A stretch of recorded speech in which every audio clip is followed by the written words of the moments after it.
concert shatters into silence when Bruno Mars stops mid-song for Rosé, revealing a love buried in fear, memory, and music.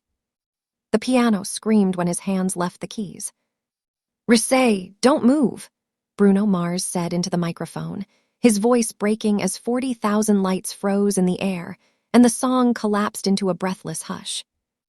The stadium smelled of hot metal and rain, of electricity waiting to strike, and somewhere beneath the roar of the crowd, Rosé felt the echo of a promise she had sworn never to listen to again.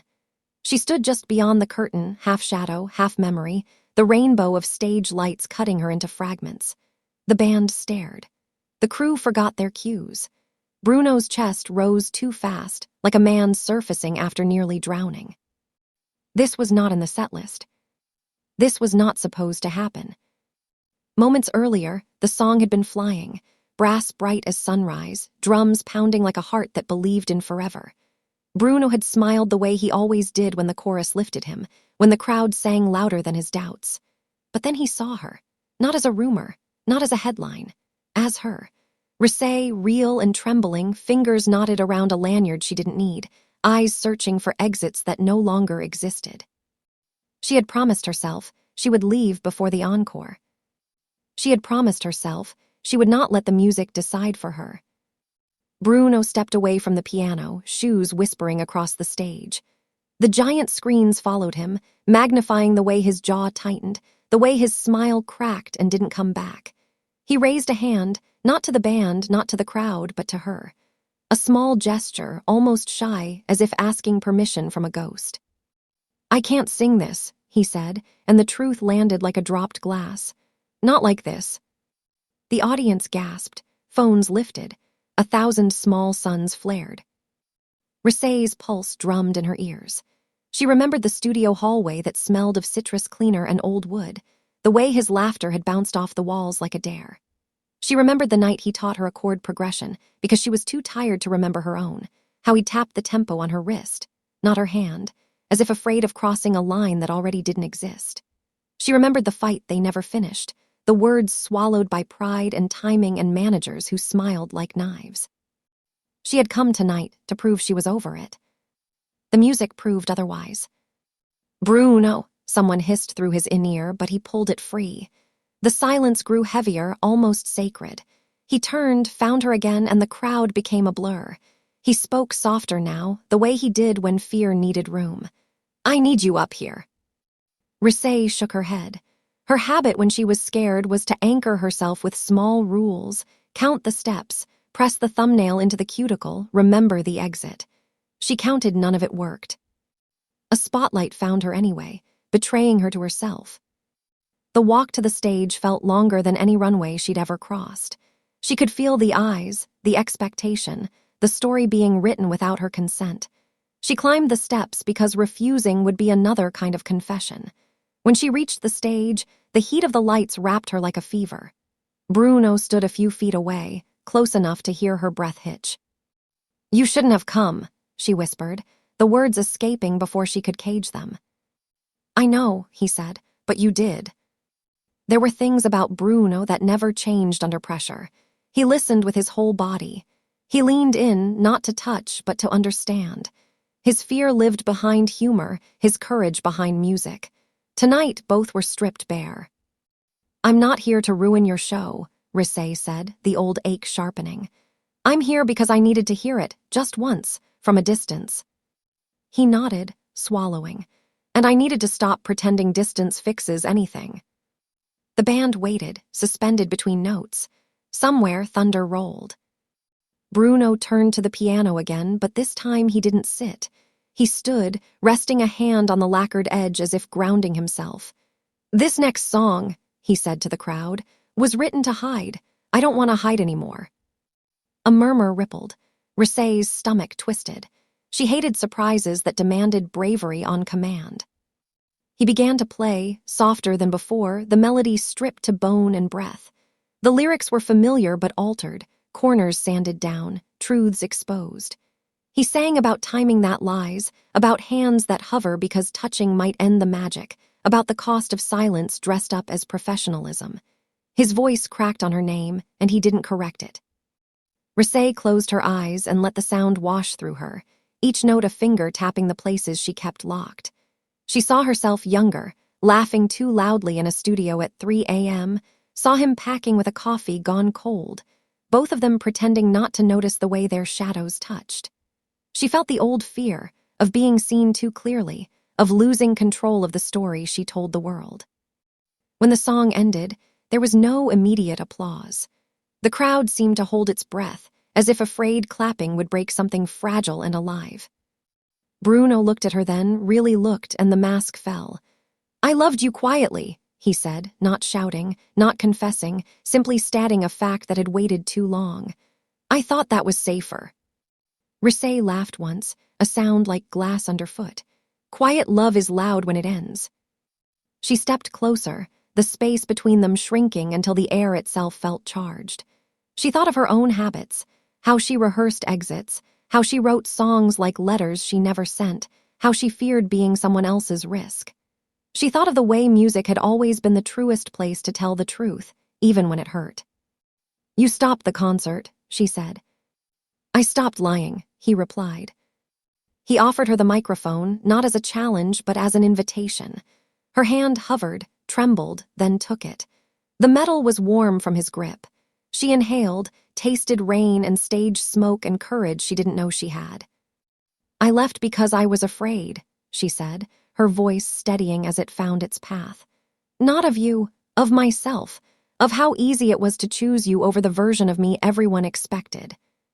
The crowd leaned in. The world narrowed. Bruno nodded, eyes bright. "And I let you go because I didn't think I deserved to ask you to stay." They stood there, two artists stripped of armor, the truth between them like a chord finally resolved. The band eased back in, not overpowering, just breathing with them. Together, without rehearsal, they sang not a performance, but a conversation set to melody.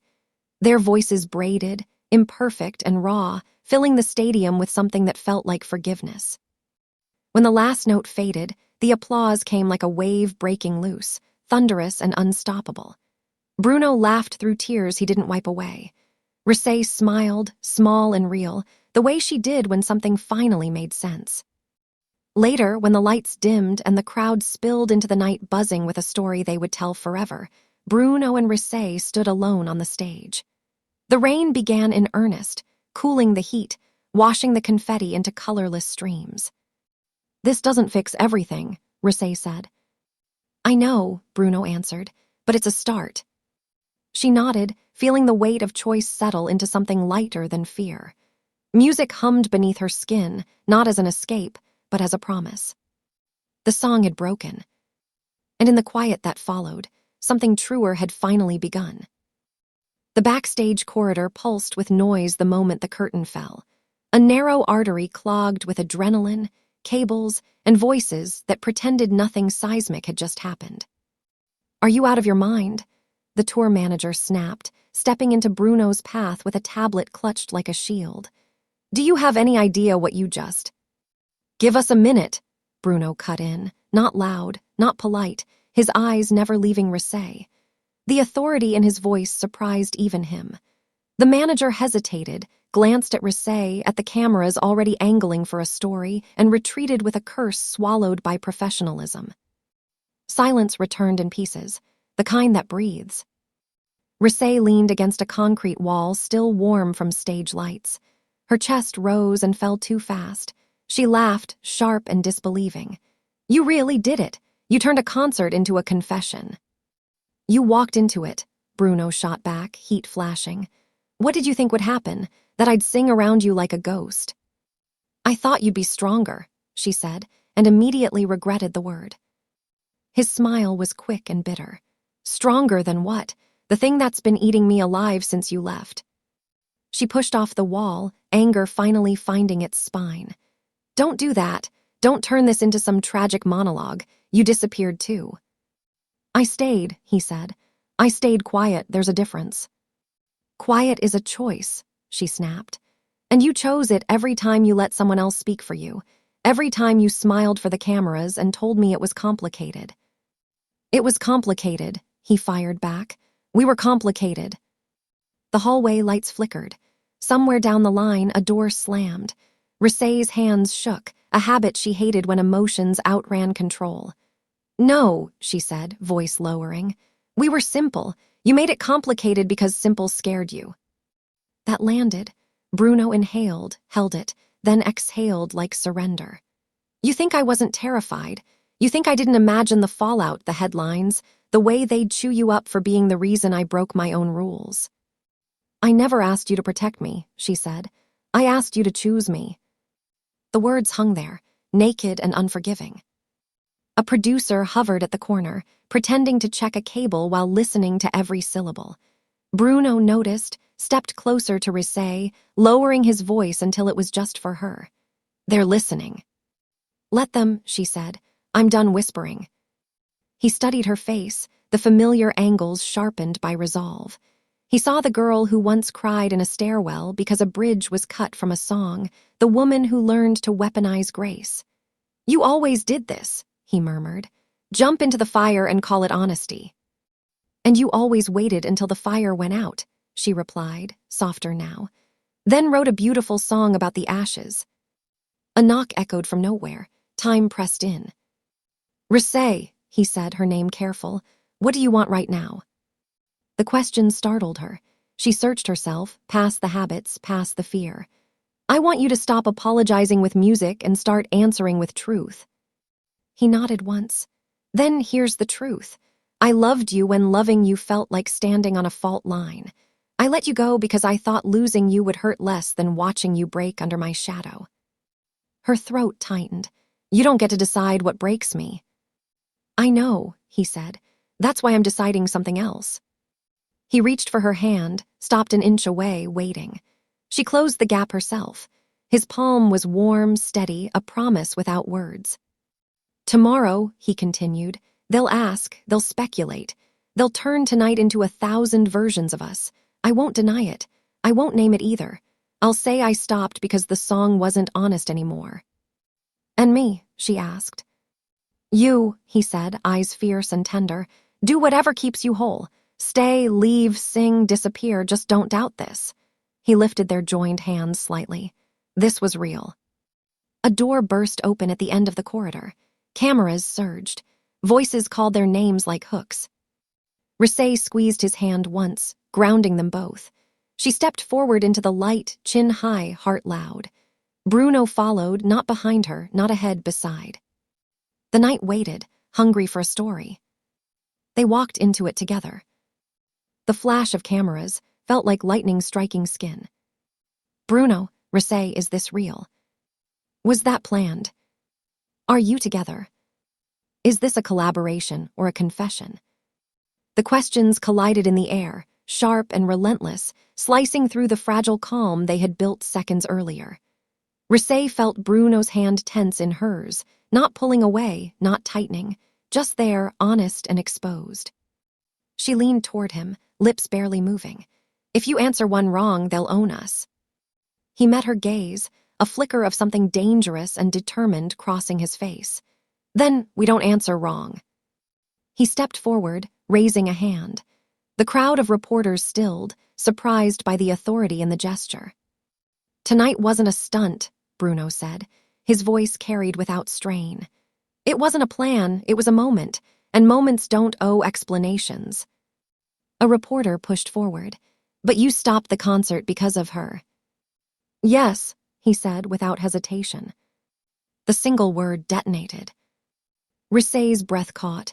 She hadn't expected that, not the certainty, not the lack of armor. Another voice cut through. "Rosé, did you know he would do that?" She swallowed, then answered before fear could stop her. "No, but I knew he was capable of telling the truth when it mattered." The silence that followed was thick, stunned. From the corner of her eye, she saw Bruno turn to look at her, surprise softening into something like relief. He hadn't known she would stand there like that, unflinching. She hadn't known she would either. They were ushered into a private room, the door slamming shut behind them, cutting off the noise like a guillotine. The sudden quiet rang louder than the crowd. Rosé paced, dragging a hand through her hair. "You said you wouldn't name it." "I didn't," Bruno replied. "I just didn't deny it." She stopped, turned on him. That's worse. Ambiguity is blood in the water. He exhaled, leaning back against the wall. I'm tired of swimming away. Her eyes burned. And what about me? You think I'm not tired too? You think I don't wake up every day calculating how much of myself I can afford to give without losing everything I built? I never wanted you to lose anything, he said. I lost you, she shot back, and you still don't see that as something. That hit harder than anything shouted on stage. Bruno's jaw tightened, his voice dropping. I see it. I feel it every damn day. I just didn't think I had the right to ask for more. Why? She demanded. Because you're afraid of being the bad guy. Because you're afraid love makes you vulnerable. Yes, he said, raw. Because when I love recklessly, and I didn't want to ruin you with that. She stared at him, disbelief giving way to something wetter, heavier. You don't ruin me, you undo me. There's a difference. The words broke something open. He pushed off the wall, closing the distance between them. Then why did you leave? Her voice shook. Because I saw how easily the world would turn me into your footnote, and I was terrified I'd let it. He reached for her face, stopped himself halfway, fingers curling into a fist. I never saw you that way. I know, she whispered. That's what hurts most. You didn't see the danger because you weren't the one who'd pay the price. A knock interrupted them, sharp and impatient. A voice filtered through the door, warning about statements, schedules, damage control. Rosé laughed hollow. Damage control, like this is a spill you mop up. Bruno looked at the door, then back at her. We can walk out separately, end this clean. The room seemed to tilt. And what do you want? She asked. He didn't answer immediately. When he did, his voice was quiet but unshakable. I want to stop pretending my biggest fear isn't losing you again. Her heart slammed. That's not fair. Neither was losing you the first time. She stepped closer, the air between them tight with everything unsaid. If we do this, she said slowly, there's no halfway, no hiding, no letting the world decide who I am to you. I don't want halfway, he said. I want honest, even if it's messy. She searched his face for doubt and found none. Only fear, yes, but paired with courage. Rosé took a breath that felt like jumping off a cliff without knowing if there was water below. Then say it, not to them, to me. Bruno's eyes softened. I love you, he said, without music, without metaphor. I loved you before tonight. I'll love you after the noise dies down. Her vision blurred. She pressed her forehead to his, the gesture instinctive, grounding. I'm still scared, she admitted. So am I, he said, but I don't want to be brave alone anymore. They stayed like that, breathing the same air, the chaos outside reduced to a distant hum. When they finally opened the door and stepped back into the world, they didn't announce anything. They didn't deny anything either. They simply stood side by side, unhidden. And for the first time, the truth didn't feel like a burden. It felt like release. The hotel room smelled faintly of citrus and polished wood, a luxury calm that felt almost mocking after the chaos they had walked through.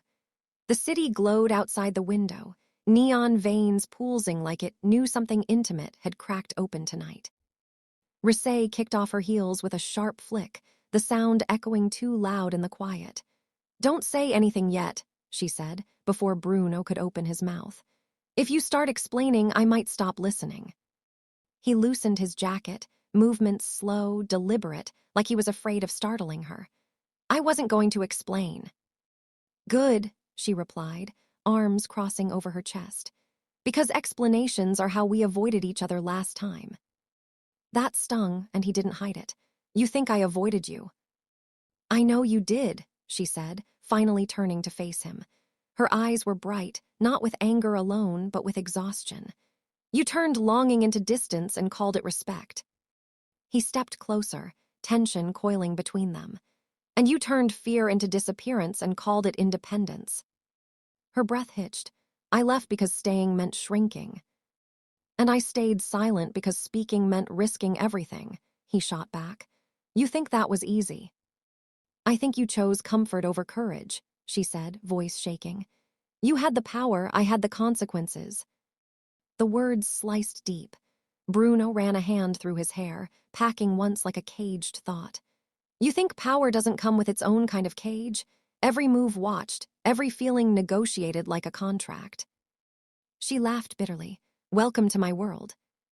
They stood there, fire meeting fire, neither willing to blink first. The air felt charged enough to spark. Bruno stopped packing.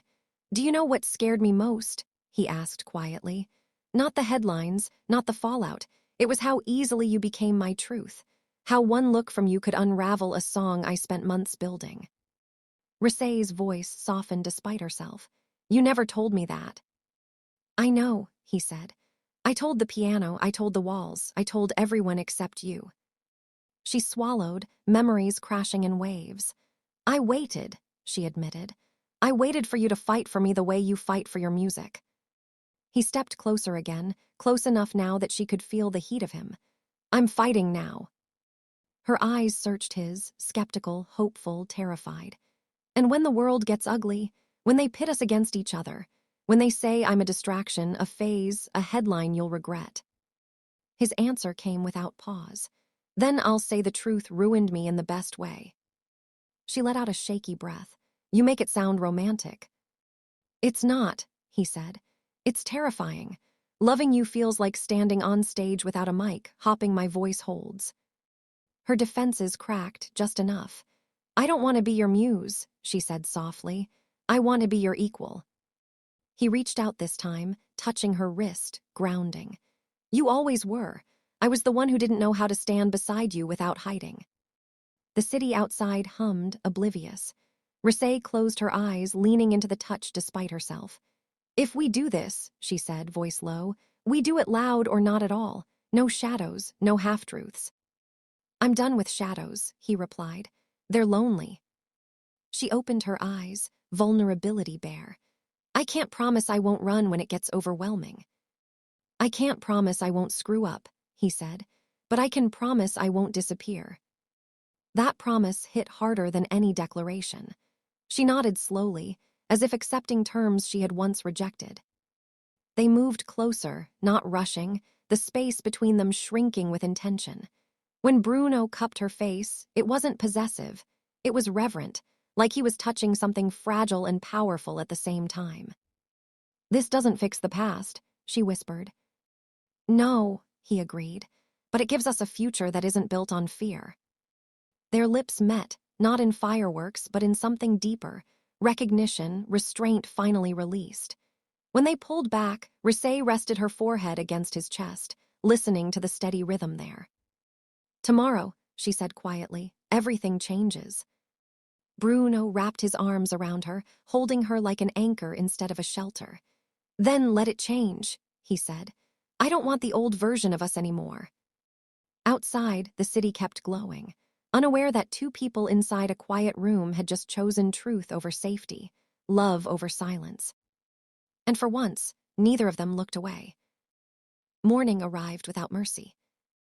Rosé woke to the vibration of a phone she did not remember placing on the nightstand. The screen lit the dim room with a cruel blue glow, notifications stacking faster than breath. Her name trended in languages she didn't speak. Headlines screamed theories. Photos froze moments out of context and sold them as truth. She didn't open any of them. Bruno stirred beside her, hair tousled, eyes opening slowly until he registered the tension in her body. It's already happening, he murmured. She let out a dry laugh. It never waits. He reached for his phone, scanned once, then locked it with a sharp motion. Don't read it. I have to, she said. This is my life too. He sat up, running a hand down his face. They're framing it like I hijacked you, like you were some prop I dragged on stage. Her jaw tightened. Of course they are. That's not what it was, he said, frustration rising. You know that. I know, she replied quietly, but knowing doesn't stop damage. She swung her legs over the side of the bed, grounding herself against the cool floor. My team will want a statement, something clean, controlled. They'll say silence looks like guilt. Bruno leaned forward. And what do you want? She hesitated, The old instinct to protect herself flared. I want to tell the truth, but truth has a price. I'll pay it, he said immediately. She turned sharply. No, you don't get to martyr yourself for me. That's not love, that's ego dressed as sacrifice. The words cut deep, and he absorbed them, nodding slowly. Then let me stand with you. She looked at him, really looked, seeing the fear he wasn't hiding anymore. Standing with me means you don't lead. You don't speak over me. You don't turn this into another song people can misinterpret. A flicker of hurt crossed his face. You think I'd do that? I think you've done it before, she said, not cruel, just honest. Not because you meant to, because music is where you run when things get too real. Silence stretched, then he exhaled, shoulders dropping. You're right. The admission surprised her. I hide in melodies, he continued, but this time I'll stay in the noise. A knock sounded at the door, sharp and impatient. Management voices filtered through, urgent, clipped. Rosé closed her eyes briefly, bracing herself. In the conference room downstairs, tension sat heavier than any person. Advisors spoke in turns, words like brand risk and optics and long-term impact thrown around like weapons. Rosé listened, arms folded, face unreadable. Bruno watched her more than them. We suggest a joint statement denying any romantic implication, one executive said carefully. Frame it as artistic respect, mutual admiration. Rosé's laugh sliced the air. So you want me to lie? We want you protected, another replied. From what? She challenged. From loving someone. Bruno leaned forward. If anyone lies, he said, voice firm, it won't be her. The room stilled. This narrative, Rosé continued, eyes blazing now, that I'm fragile, that I need saving, it ends today. I didn't walk on that stage because I was pulled. I walked because I chose to. A manager sighed. Choice doesn't stop backlash. No, she said, but it stops regret. Bruno turned to her, something fierce and proud burning in his gaze. Say what you want to say, I'll back it. She nodded once, decision crystallizing. Then I'll speak alone. Gasps, objections, warnings. Bruno's head snapped toward her. Alone. This is my voice, she said gently, and I need to use it without anyone filtering it. He struggled, then forced himself to nod. Okay, I trust you. The press conference was brutal. Lights blazed, questions attacked. Rosé stood tall, hands steady, heart pounding. Yes, there are feelings, she said when asked directly. No, I won't define them for your comfort. What happened on stage was human. If that makes people uncomfortable, maybe it's time we ask why honesty scares us so much. Someone shouted about betrayal, about professionalism, about consequences. She answered calmly. I've lived with consequences my entire career. Loving openly won't be the one that breaks me. From the side of the room, Bruno watched, throat tight. He had never loved her more than in this moment, unflinching, unowned. Later, when the storm temporarily quieted, they met on a balcony overlooking the city. The air was cooler now, heavy with aftershock. You didn't need me, he said softly. She smiled, tired but real. I needed myself. He nodded, and me. She stepped closer, resting her hands against his chest. I need you not as a shield, she said, but as someone who walks beside me even when it's easier to disappear. He covered her hands with his own. I'm here. She leaned into him, exhaustion finally surfacing. This won't be easy. He pressed his forehead to hers. Nothing worth keeping ever is. Below them, the city kept talking, speculating, tearing and rebuilding stories it didn't own. Above it all, two people stood choosing truth again, even as the cost became clearer. And for the first time, neither of them mistook fear for a reason to run.